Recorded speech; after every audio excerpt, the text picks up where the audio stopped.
Salutations mortals and children of the night. I am the Vampire Otaku, and in this video I want to talk to the artists out there, more specifically the visual artists, the ones who paint, the ones who draw, the ones who sculpt, whether it be digitally or in a more traditional sense with a pencil and a paper or a canvas and a paintbrush.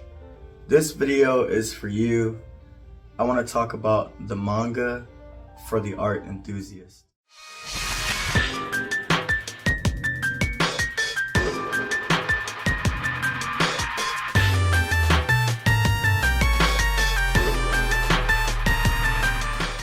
I have 3 mangas here in my collection that really hit home when it comes to the subject of art, going to school for art. One of them is more of a supernatural, but still the importance of art in your life as an artist and doing it every day and making it a huge part of your existence and your self-worth. Another one is about an artist's journey towards becoming the type of artist that they want to be, but also, making their sensei, their teacher proud and taking formal art and using it for their own media that they enjoy.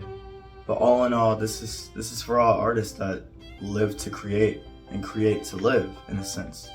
It's your paycheck, it's your bread and butter, it's the way that you are able to pay your bills and put food on the table. So I'm going to show the covers of these 3 mangas. I'm going to do it relatively quickly so we can make this video more condensed and more engaging. And I'm going to talk about the lessons in the 3 mangas that I have provided and the different takes in art and the different styles of art and how art affects us in so many different ways. What art means to us as individuals. I want to talk about how art moves us in different ways and how we show our appreciation and show our definitions and our love of art in our own unique ways. So let's start off showing these manga covers. So the first book I want to talk about, or the first series rather, is Blank Canvas.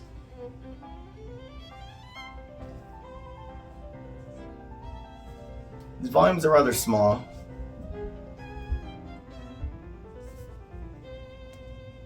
but they're full of good content.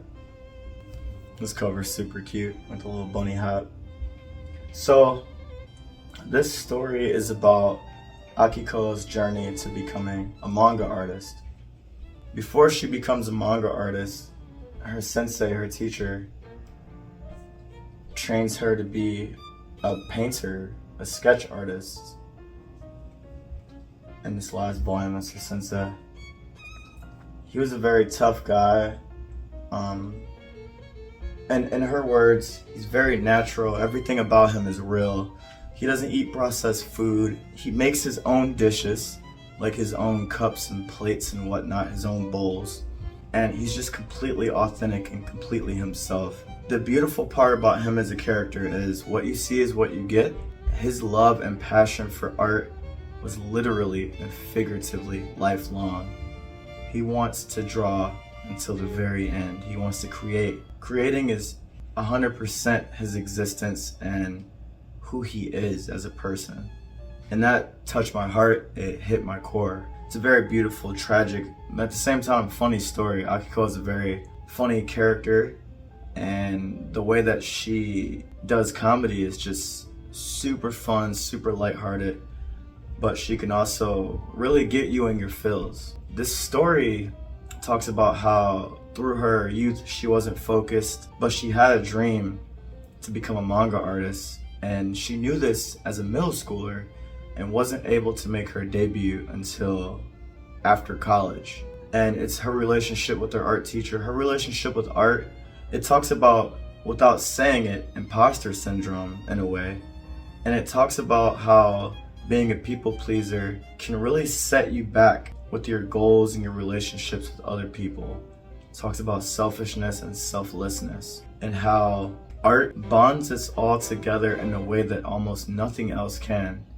A creative thing, music, dance, things that you create, bonds us to people, and we touch each other's hearts in ways that other mediums and other activities just can only replicate but can't quite do in the same way.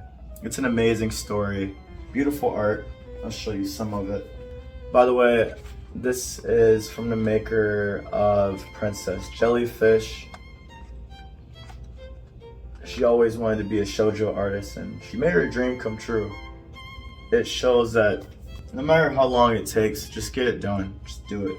This next story is more supernatural. We got Genkaku Picasso. He's a sketch artist, he's obsessed with drawing. It's his happy place, it makes him feel good, it makes him feel worthy, it makes him feel alive. And he sketches so much that people just call him Picasso instead of using his real name, Hikari. The art here is incredible. The lessons within this story are absolutely incredible. Definitely made me cry. Amazing art. This is from the maker of No Longer Human. Not Junji Ito's version, but this is a different version. Drawing is his lifeblood, and it feels like he's whole. And the supernatural aspect is his ability to draw helps him see the darkness and see the deeper characteristics in other people, which is ironic because he has no care for other people. He's a selfish character. All he wants to do is draw. He doesn't care to connect with others. But within connecting with others involuntarily, his art begins to blossom even farther. And it just goes to show that even us recluse and loners have and find value in the comfort and connection and even confrontations of others. We avoid people, and not all of us, not all artists are the same. Some artists are social butterflies, but in my aspects, I avoid others and I avoid situations that are A, annoying, B, taxing and tiring, and C, deemed as a waste of my time. And it's very similar to this character. He's an avoidant attachment, avoidant personality. Him continuing to be avoidant puts his own life on the line and risk his own being. So as he's forced to change his character, he begins to enjoy the change later on in the book. And it's only 3 volumes, but these thick volumes, very thick volumes. But I like that it doesn't take so much fluff and so much filler to tell such a beautiful story. It's cut and dry. This is what you get. This is the story. These are the characters. I digress. It really shows how, even against your will in a way, developing your character can help you become a better artist, and being a better person can help you have a better perspective of the things that you're drawing, whether it be from your mind or being right in front of you as a model or a plaster or marble sculpture that you're sketching and drawing, whatever it may be that you're drawing. Having that shifted perspective in your mind can help you see things in a way that you couldn't see before when your vision was so narrow. So there's a lot of beautiful things in the story. I don't want to spoil it because I don't want to spoil any of these stories, especially the first one, Blank Canvas, and this one, because it just has amazing plot twists and top tier character development. Our next story is a staple. It's a newer one. I gotta talk about it. That's Blue Period. So far we're at like 13 volumes. I love this series so much. Let's show the covers.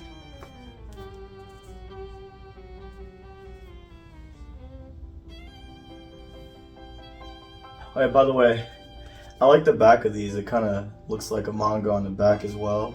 Like it's like a preview almost, or a small scene of what's going on inside the volume. Another thing I love about these covers are some of it is gloss, as you can see, and then the rest of it's matte. The part that's gloss is the paint or the graphite in the case of this one. So it's really cool. Gonna rapid fire some of these volumes. Now, what I like about this manga is the main character is not a prodigy.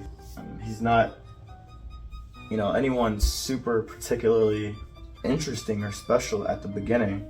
The way that he begins to enjoy and love art is, in my opinion, so unorthodox. He's a very logical student, a very logical character, but he has the personality almost and the disposition of a delinquent. His name is Yaguchi. He hangs out with his friends, he smokes cigarettes, even though he's still a high schooler. He's just super chill, but he's very logical and very intelligent, and you don't really get that a lot from your stereotypical delinquents. So he wants to get into a college that's cheaper and get into a profession that's easy to get into but has benefits, pays a decent amount of money. And one day he comes across, some beautiful art and he's moved by it. But he's in denial. He's like, it's just nice art. I don't care. I got my focus. I'm gonna ace these tests. I'm gonna do a good job in school, make money, and live a pretty straight-laced, clear-cut life. And he's on his way to doing that. He's very social. He's very good at connecting with others. There's more nuance to his character and to the story. You see, he doesn't really connect with others until he BS's around an art class, but he makes some art from his heart. And other people are moved by it, even though it's not technically the best piece of art, because he didn't really know what he was doing. He just had the intention of speaking to others in a way that he couldn't speak in a casual conversation. Because Yaguchi is the type of character that in casual conversation, he tends to say things that he thinks he should say that may arouse a good reaction, rather than a reaction that might be not as pleasing to him or to other people in the surrounding area. He's an advanced people pleaser. Like, he's very good at knowing the tone and being able to work around that tone in a way that benefits him and makes everybody else experience with him easier and more pleasant. So he's never really had a true connection or even a true conversation with others. But when he made that art, he showed vulnerability, he showed himself. It almost made me cry because I felt that. I felt being stunted by my own fears of not being received in a positive light because my ideas and my visions are less than pleasing to the average person's perception. So when I create art exactly the way that I want to, with the techniques that I've learned. And he did it without knowing any techniques. He was completely vulnerable. He didn't care if things were correct, if things were pleasing to the eyes. He just wanted to convey what he felt. And to me, that was the purest form of traditional art, or just art in general. That the freedom, it was an absolute joy to behold while reading through the manga and, trying the anime out as well. It kind of embodied the same feelings and the same emotions. This made Yaguchi fall in love with art, but he still was in denial.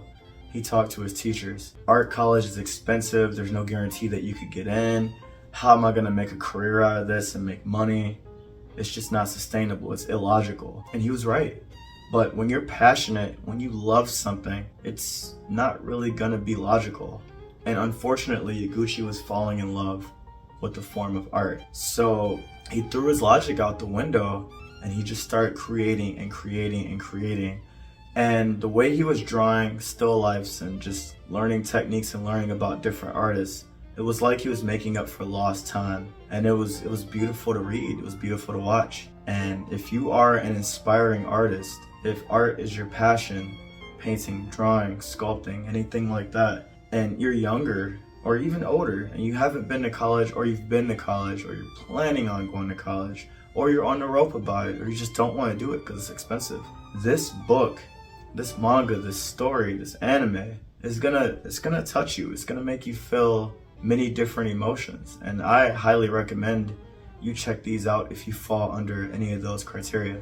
But if you're not an artist and you just enjoy looking at art, watch it. Maybe you might want to create something. Or if you don't want to create but you enjoy consuming the creation of others, watch it. There's so many good reasons and so many great things to get out of this particular story. And it's still being printed here in America. I don't know if it's over yet. I don't know how many volumes are going to be in total. It's 13 right now. They come out relatively slowly, so you have time to catch up. And they're readily available. So with that being said, I love art. I'm very passionate about it. My favorite mediums are color pencil, ink pen, and pencil.